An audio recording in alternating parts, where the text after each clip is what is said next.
Hello everybody, it's Verda here, and welcome back to another one of my benchmarks. Today we're going to be trying out Satisfactory 1.0. This released about a week ago now, and with it, a bunch of new players have been introduced to the game, and also a lot of the old players have returned to play the new update, and so I figured this was a better time than ever to actually benchmark the game. So before we get into the benchmarks, I think it's important to go ahead and take a look at the system requirements. You can go ahead and find these on the Steam page for the game if you're interested. So starting off, the processor that I am using here today, the Intel Core i7-4790K, is well above the minimum requirements to play the game, though I do find it quite interesting that it falls below the recommended CPU to play this game, as you'll see in the benchmarks later. As for RAM, we are using 16 gigs here today, so we do hit that minimum requirements to play the game, and honestly, if you're going to play this game, I would recommend that you do play with 16 gigs at least. As you can see there, the GTX 1650 that I'm going to be benchmarking here today does fall within the minimum system requirements, though the recommended GPU is an RTX 2070, which is definitely quite a bit more powerful than the 1650 that we're using here. And finally, for the storage device, it doesn't specify whether or not you need a hard drive or an SSD. I'm going to be playing my game today on a hard drive because honestly,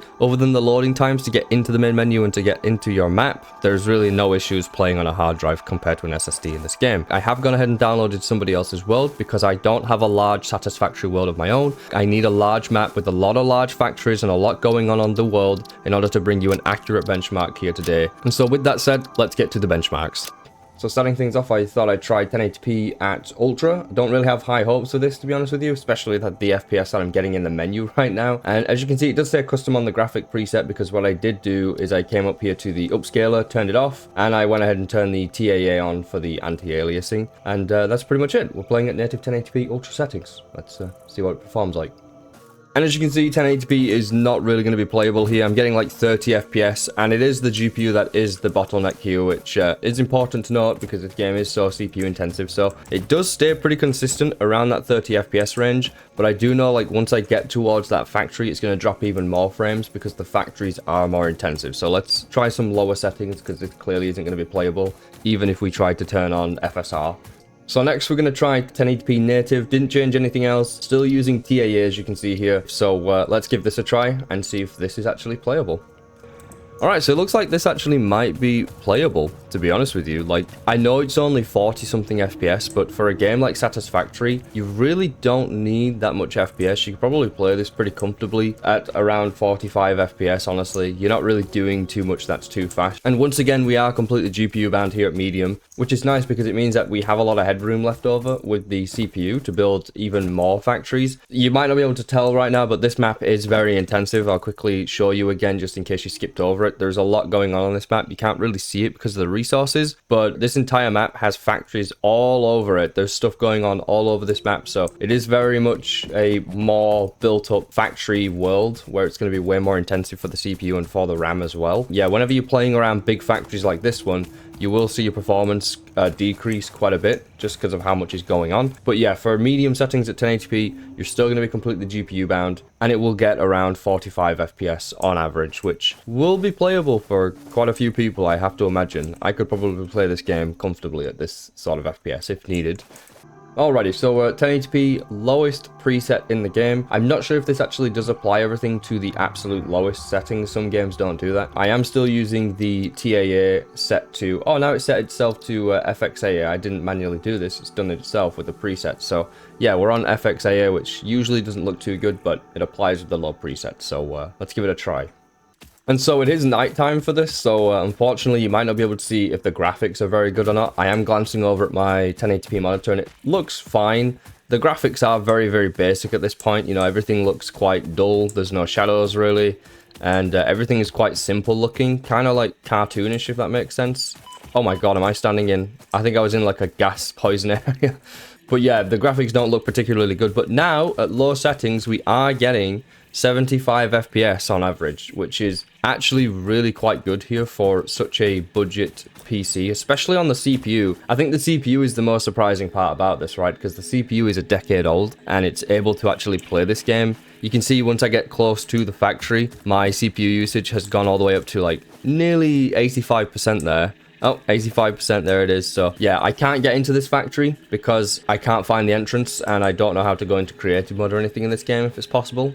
I believe you actually need mods to do that. And if you're wondering about that FPS drop there, that was an autosave. I have the game installed on a hard drive, so every time it autosaves, I do get that little spike. But other than that, I'm not really getting too many FPS drops, so do bear that in mind. It is running completely fine on a hard drive. There's no random issues. The only downside to using a hard drive is loading into the main menu and then loading into a level. It takes roughly like 2 minutes. Obviously, it depends on the size of your world as well. But other than that, it runs pretty flawlessly, other than the autosaves causing an FPS drop. But yeah, low settings here, you're going to get around 70-75 FPS, and honestly, if you're just after plus 60 FPS or around 60 FPS range, you could probably do a hybrid setup between medium and low. I'm not going to try that here today, but you could definitely do that. With that, let's go ahead and jump over to the next test. So for this next test, I'm still playing on all lowest settings in the game. I'll just quickly show you here. So all lowest settings still. And the thing what I want to test now is there's some settings in the advanced settings that don't adjust when you change presets. You can see here the conveyor belt item frequency. It says this setting affects CPU. So we'll actually turn this down to the lowest, which is capped at 30. And we're also going to go ahead and turn the conveyor belt render distance down to near. And we're going to turn off this contact shadows as well, and now we truly are at like the lowest settings in the game, other than the AA being turned on. So yeah, let's see what this looks like here in terms of the difference in performance for the CPU. Honestly, not really seeing much of a difference with the conveyor belt setting, since it does say it affects it and it is such an old CPU. I was expecting a little bit of a CPU usage drop, but in all honesty, it stayed pretty consistently the same. I'm sure it is affecting the CPU ever so slightly, but maybe I'm missing something here with this. Do let me know in the comments if you are a Satisfactory, you know, pro, or you play it a lot, and you can let me know in the comments if I'm just misunderstanding that setting. Still really high up there, still at 70-80%, but yeah, definitely pushing it for the CPU usage in this game, but more than fine to play at comfortable FPS with it still. So we'll move on to another preset and see what we can get here. Alright, so for the second to last benchmark here, we're going to be trying out 1080p using the high preset. It does say custom because I have gone ahead and enabled the AMD FSR at quality. And the reason why I'm starting with high and not even going to bother with trying ultra is because ultra is not going to get any sort of playable FPS, even with balanced FSR most likely. And even if you could, the amount of quality loss with the FSR is probably not worth it. So we're going to be trying out high here with high settings, AMD FSR at quality. So see if it's actually playable. And it looks like enabling FSR at high is actually going to make it playable. When I tried high without FSR, it got like 40 something FPS if I remember correctly, so it was still playable there, but not the highest FPS. Enabling the FSR, we do jump up to that 50s, nearly 60 FPS range, I'm sure, if I look away from the factory. Yeah, pretty much 60 FPS if I look away from the factory, but honestly, that's pretty misleading. You are going to be playing pretty much looking at the factory all the time, right? So you're going to get around 55 FPS with this kind of a setup here, if you are willing to enable the FSR. So let's try another preset. And for our final test, we're going to be playing at 1080p using medium with FSR set to quality. Let's go ahead and take a look at how this performs here. And it looks like at medium with FSR set to quality, you're actually going to be able to achieve around 60-65 FPS when you're actually looking at your factory. Of course, this is going to vary depending on the size of your factory. I'm sure many people here will probably never build something this big, but if you do, this is kind of FPS you'll get. And of course, you could always build a bigger factory than this, but I think for most people, this is definitely like a really big factory here. You can't really see it, but it's got multiple floors inside, and it's like quite large. It's got a lot of stuff going on in there, basically, is what I'm trying to say. And the rest of the map as well has got a lot of stuff going on inside of it. But yeah, 1080p medium FSR, 60 FPS when looking at the factory. When you're not actually looking at the factory and just running around doing other stuff, around 65 frames. Doesn't increase as much as I thought it would, but yeah, still GPU bound. So let's go ahead and wrap things up, I guess.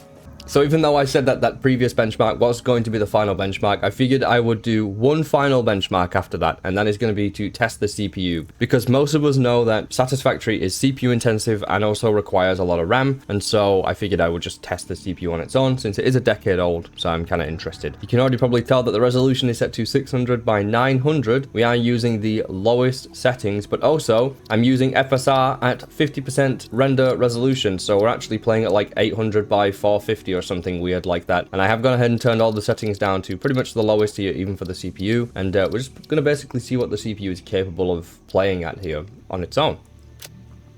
And here we are. And the reason why I lowered my render resolution all the way down to 600 by 900 and also enabled FSR at 50% is simply because in order to get this CPU to bottleneck, I had to basically lower the settings that much. And even now, I'm still GPU bound in certain situations, you can see there. But yeah, I'm playing at around 120 to 140 FPS.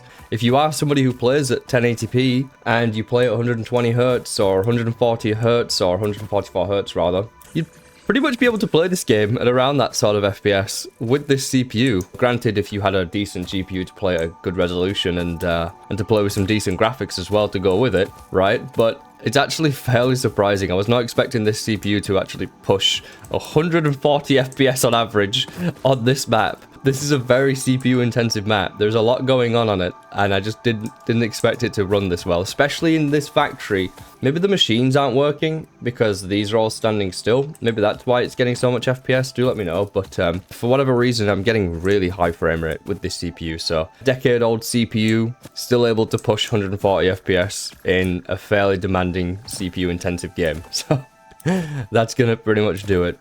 So we're at the end of the video, and I think I'm just going to give my conclusion to this benchmark and also some thoughts that I had while playing and benchmarking here. So clearly, if you're going to play this game with a GTX 1650, you're going to have no issues playing at 60 FPS. As long as you are okay with playing at the, you know, medium FPS range with FSR or playing at medium low at native 1080p, you're going to have no issues there.